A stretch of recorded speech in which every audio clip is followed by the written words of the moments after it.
Hi, artists of the world. I'm Natalia from Yes Art Marketing, and on this channel, I share practical ways to grow your art sales and how to build a creative business without burnout. You're welcome to subscribe if you need help like that. And today, I want to talk about something that I don't see discussed very often, but I believe that it makes a huge difference in whether you actually start selling your work or not. And that is the idea of being proactive, not in buy my art, loud marketing, aggressive kind of way, yeah, but in a human, simple customer service way. A lot of artists that I come across genuinely want to sell their work. They want to build something sustainable. They want their art to reach people. But the way they behave around their work makes that process much harder than it needs to be. I'm not saying they're doing something obviously wrong, but they're being very passive in situations where a little bit of initiative would completely change the outcome. It's the kind of thinking when you think that if the work is good enough, everything else will take care of itself, that people would discover it, they will reach out, they will ask the right questions, and naturally move towards buying. And sometimes, occasionally, that does happen. Wonderful, yeah?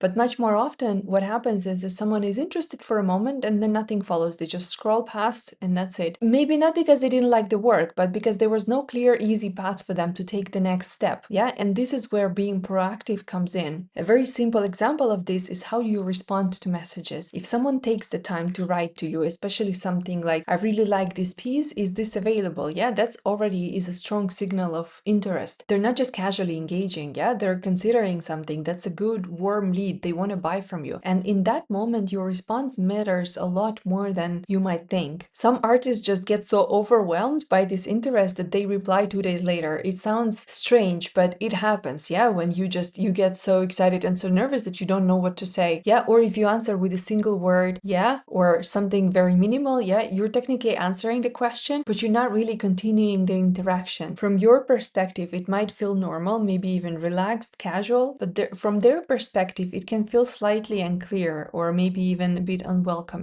There could be a cultural barrier. I know that, for example, in United States and Canada, people are used to small talk, yeah, and a lot of like friendly talk before moving on to the business side of things, yeah. Instead, here in Europe, we are a little bit more reserved and we don't spend our time talking, exchanging messages that much, yeah, especially in Eastern Europe. We go straight to business and we reply monosyllabically sometimes, and this is a part of the culture. But yeah, you gotta see what your customer is asking and sort of adjust to that, yeah. Very thoughtful reply goes a long way. Sometimes that answers the question, genuinely guides the conversation forward. That can completely change how the interaction unfolds. So what I'm trying to say here is that if people are messaging you, you have to respond quickly, you have to respond friendly, you have to help the person make a decision if they're still struggling with that, and if they're thinking, if they're considering, and if they're not sure. Be friendly, be helpful, be proactive, talk to them,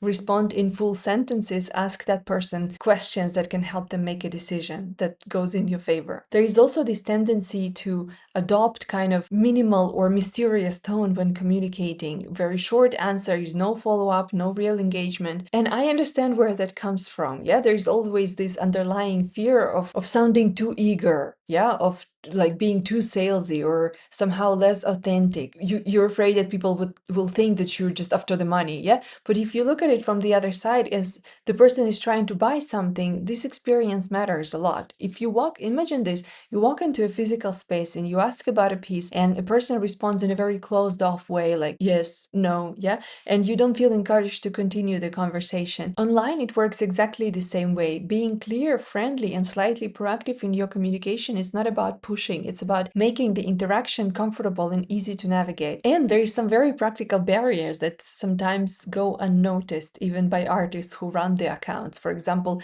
whether people can actually reach you somehow, yeah. I've seen many artist profiles where messaging from non-followers is restricted. How are you expecting people to buy from you if you don't even see their messages right away? Or if there is no clear indication of how to inquire about a piece, no email, no instruction, no context. What I want you to do right now is to go in your Instagram settings and make sure that you can accept messages from non-followers. That's the first thing that's going to help you here. Yeah, just go and do that right away. If someone is interested, if they encounter friction right away, you're gonna lose them. And in most cases, they won't go out of their way to solve that problem to reach you finally. They will simply move on. And that's not a reflection of your work, it's just how people behave. People are used to easy online shopping, so it's our job to provide them with easy online shopping, even when it comes to art. So a part of being proactive is removing those small unnecessary obstacles, shortening a person's way from seeing your art to buying it. Another important aspect is simply stating that your work is available. That sounds obvious, but it's surprisingly common for artists to just consistently share their work without ever clearly indicating that it could be purchased. There is this assumption that if someone's interested, they'll ask, they'll find the link, they will figure it out. But in reality, many people hesitate and it doesn't occur to them to buy something when they're just scrolling through social media. So if they're unsure that the piece is for sale, how pricing works,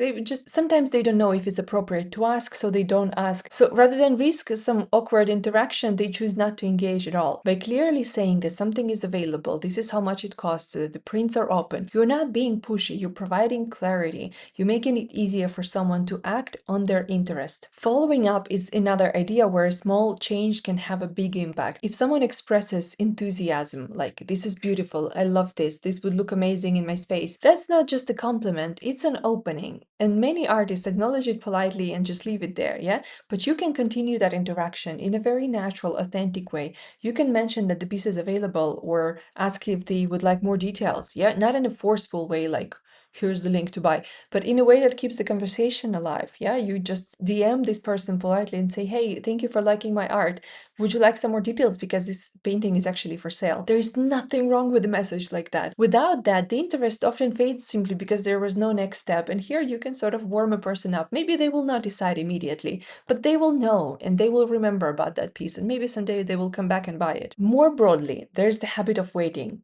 Waiting to be discovered, waiting for someone to reach out, waiting for luck, waiting for the right moment. And while it's true that some opportunities come organically, relying entirely on that is it's how you slow everything down. You just sitting and waiting. Yeah. Being proactive means participating a bit more actively in your own process and trying to impact it somehow. Yeah. It means responding with intention, making your offers visible, being open, being approachable, being friendly, being serving your customers, and occasionally also taking small steps to connect with people who are already showing interest in what you do. Underneath all of this, there's usually the same concern. You're reluctant to appear commercial, pushy, salesy, whatever. Yeah. And that's valid, but it helps to reframe what that actually is. It's not about aggressive selling. No one's going to think that of you. It's about creating a good experience for someone who's already interested. If you think about it in terms of customer experience rather than selling, it becomes much simpler. You're helping someone understand what's available, how it works, what can they do next. You're making the interaction clear, responsive, human. A lot of people out there have never bought art online, and this is the first time they're trying to do something, and you're there to help. Wonderful, yeah?